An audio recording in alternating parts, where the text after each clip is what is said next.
মহেশখালীর প্রথাগত চিকিৎসায় সফল আলোচনায় কুতুবজমের কবিরাজ বেলাল আহমদ। বিস্তারিত দেখুন জুবায়ের হোসেনের প্রতিবেদনে।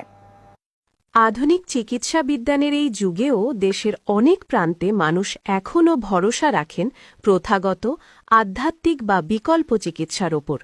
তেমনি একজন আলোচিত ব্যক্তি হলেন কক্সবাজারের মহেশখালী উপজেলার কবিরাজ বেলাল আহমদ।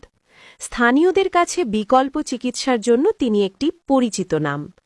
মহেশখালীর কুতুবজম ইউনিয়নের ঘটিভাঙা ১ নং ওয়ার্ডের মলয় শাপলাপুর এলাকায় তার বসবাস। জানা যায়, শুধু কক্সবাজার নয়, দেশের বিভিন্ন স্থান থেকে মানুষ নানা শারীরিক ও মানসিক সমস্যা নিয়ে তার কাছে ছুটে আসেন। তার অনুসারীদের একাংশ তাকে এই চিকিৎসায় গুরু হিসেবেও সম্মান করেন।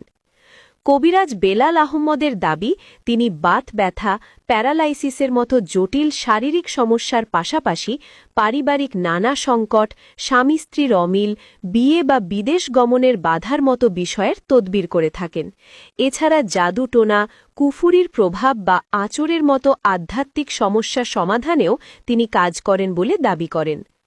তার দাবি, সততা ও বিশ্বাসের সাথে তিনি এইসব সমস্যার তদবির করেন এবং ২৪ ঘণ্টার মধ্যে সমাধানের চেষ্টা করেন। যদিও এসব প্রথাগত চিকিৎসার বৈজ্ঞানিক ভিত্তি নিয়ে বিতর্ক রয়েছে, তবুও বিশ্বাসের জায়গা থেকে সমাজের একটি অংশ এখনও তার শরণাপন্ন হচ্ছেন।